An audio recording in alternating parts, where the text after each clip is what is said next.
Thanks for being here. Today we're going to look at, for our professional development, we're going to look at ways that we can engage learners through Pear Deck, which we can add to our Google Slides. So when we're doing our presentations, we can actually interact with our students and kind of check for understanding and see how they're learning while we're giving our presentations. And then we can kind of adjust our instruction based on their responses. And so this is just, this is the Pear Deck site. It's peardeck.com, Google Slides. I just wanted to go here first and just kind of show you where you can go if you want to get more information after today. But it's Pear Deck for Google Slides, Eversley Building Engaging Instructional Content. And right here, it talks about, imagine if you could engage every student in your class every day, instantly see who's confused, like I said before, and be able to kind of adjust your instruction based on that. And this is just an add-on to your Google Slides. So you can already have your presentation ready, and then you just add this on, and then you can have those responses throughout your presentation for instruction. This is just some examples.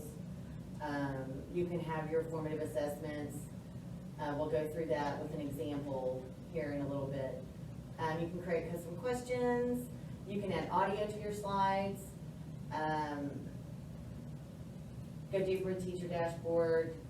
You can use animations.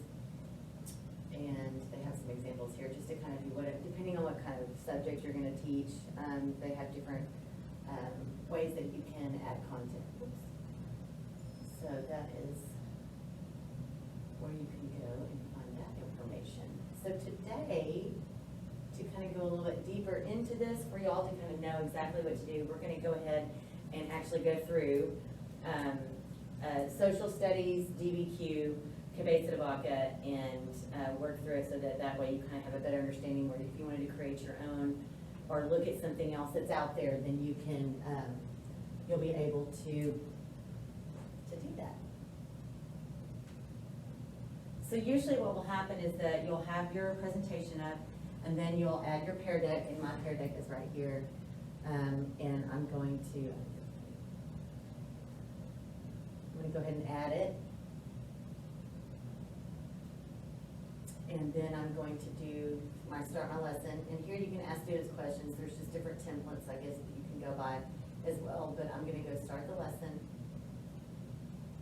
And it's going to be instructor paced. You can also do a student paced activity where you can have students work individually at their desk or work with their table group if you don't want to actually lead the instruction, and then they can submit their responses, and you'll be able to see those as well. And so it depends, but today we're going to do instructor paced, so we can do this all together. That's odd, wasn't it?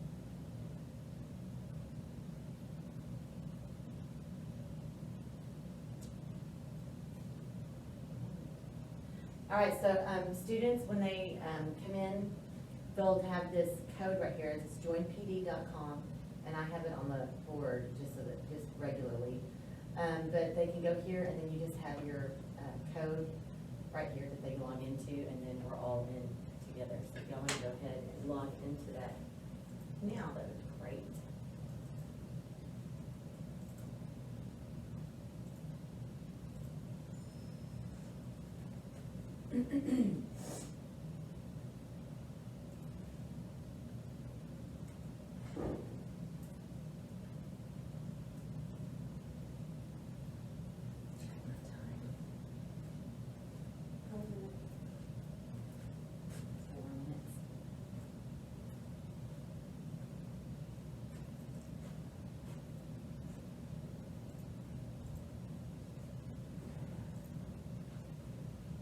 Ready?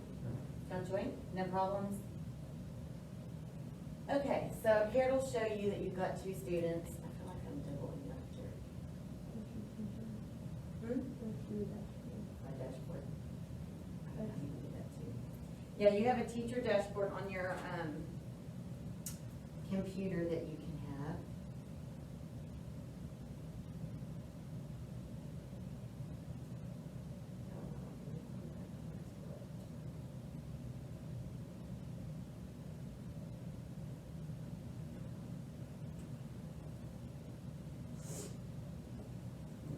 So, Cabeza de Vaca DBQ document-based questioning, which do, let me keep this up here. I like to keep mine on the side so I can kind of see where I'm at. I have the link here, you said, the DBQ PDF link. It can be open in another tab as you work through the Pear Deck, to be able to look at your DBQ. I don't know if it'll look yet. You know, but it'll pull down if you want to have that on there, if you want to add that on there. Here's the hook.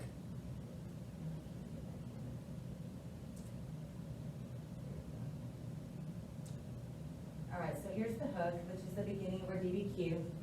And so, what you can do here is you can have students kind of work in groups and discuss and then put things together. That's what I did. Or you can have them individually, but as a class, I thought it was kind of fun to have them work in their small groups and kind of discuss what they would do. But these are the 3 common dangers that face Native Americans and European explorers. Think about each situation and what you might have done to stay alive type of thoughts, because the main question for this DBQ for Cabeza de Vaca was, you know, how did he survive? Was he a survivor? And so they're going to have 3 scenarios to kind of put, the students are going to have 3 scenarios that they'll be able to put themselves into the shoes of Cabeza de Vaca and have a better understanding of kind of what his journey was like during this time period.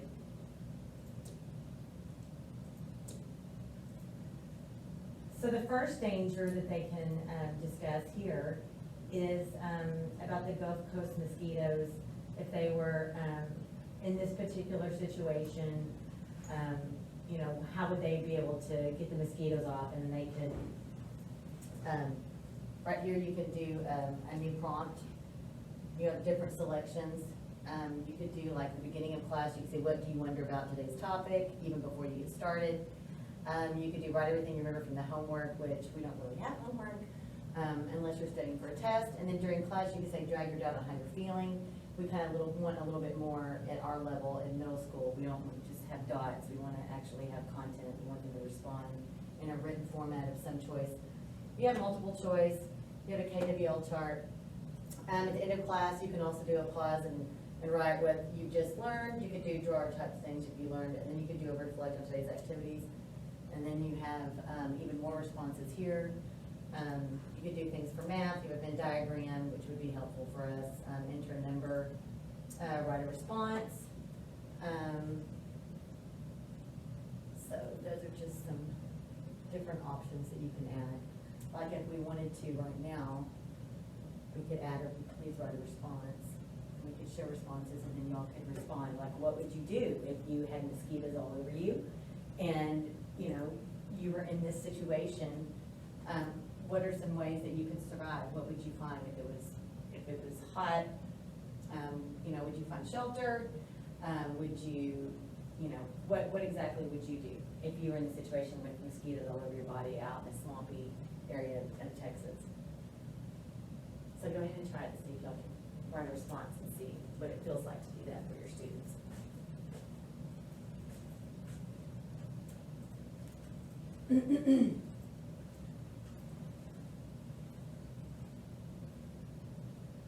And you can hide responses. I've done it both ways. Sometimes the students like to see what they're saying and their name is on it, and then sometimes they don't. So that might depend on your class, the personality of your class, whether that you feel like that's okay or not.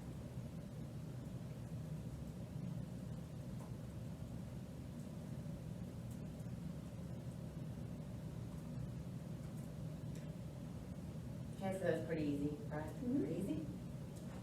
So what if somebody types something? Inappropriate? Well, you have to set that. You have to set that precedent beforehand. But you're hoping that. Let me get back to where I'm going. You're hoping that they aren't going to do anything like that, but you can also take it off. You can delete that from here. And then, yeah, but that's a good point. I mean, you would need to tell them beforehand, hey. I also noticed that when we projected our responses, there was no name tied to it. Yeah. But on your end, are you able Yeah, on to- the dashboard we can see, like on your Okay. computer dashboard, that's a good question. Yeah, on your dashboard, you'll be able to see it. So that'd be a good way to hold a kid accountable that does. Yes, saying, hey, you know, you're not supposed to do that, because that does happen, unfortunately. All right, let me go back. I'm getting off my situation here. All right, so then we'll move on, and then this is the danger number 2 that they can respond to as well. And like I said, you can do this individually or you can do it in a group. And I did it in a group because they could discuss beforehand, like, okay, what would we do? And so this one is where you haven't, I guess, eaten anything. You're trekking along in the dry prickly pear region of southeast Texas. The prickly pear cactus fruit is the only food you have eaten in 10 days. You're making a fire with your flint, and some hunters come up, and they look like they're pretty hungry too. And so, you know, they look at you sternly and motion for you to drop your flint and pile of precious fruit and walk away into the cold 40-degree night.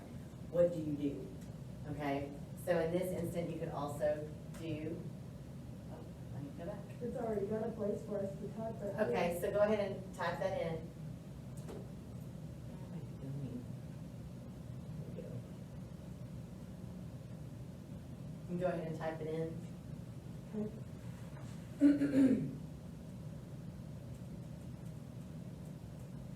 Oh, you changed it. Did I change y'all?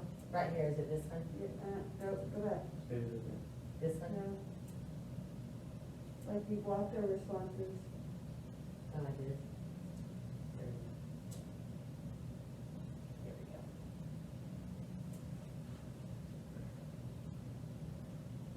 And we're back on mosquitoes. Oh, you know what? Down.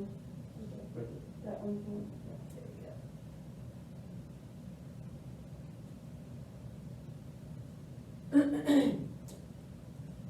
There we go.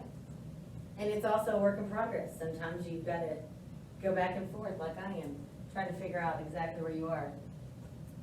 But I do think students like it. Like I said, they like to see the responses up there, but it kind of keeps them engaged, especially since we're doing everything online. We're not really doing anything on paper at this point.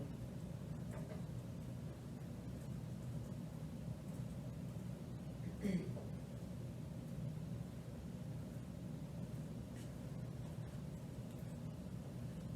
at 12:34. I'll stop that and we'll restart. That's not pretty quick.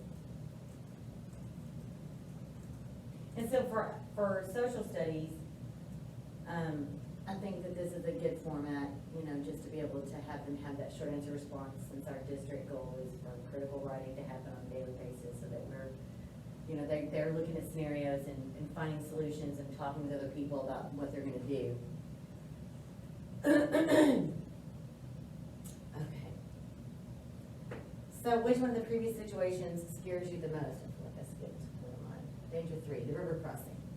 All right, so it says now you are one of 2 survivors of a Spanish expedition that is shipwrecked off the Gulf Coast of Texas. Together you decide to walk 400 miles down the coast to the closest Spanish outpost. The river's 200 yards wide. Neither one of you know how to swim. And there are signs of native people in the area.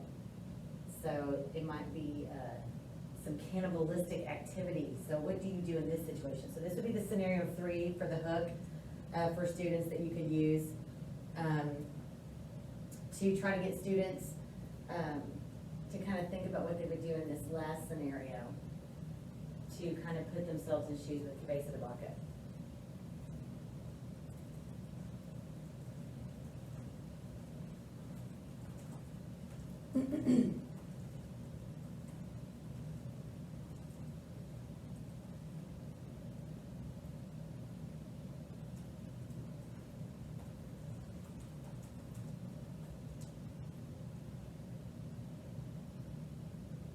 I changed it. Yeah, that was on it. There we go.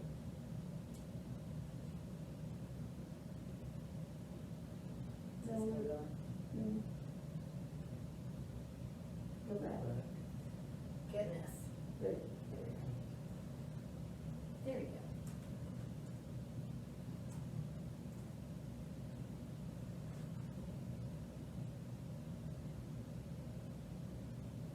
And so students here, you know, you can kind of see, discuss what each one of them, what each group is kind of looking at to make sure that they're kind of understanding at least what you're teaching.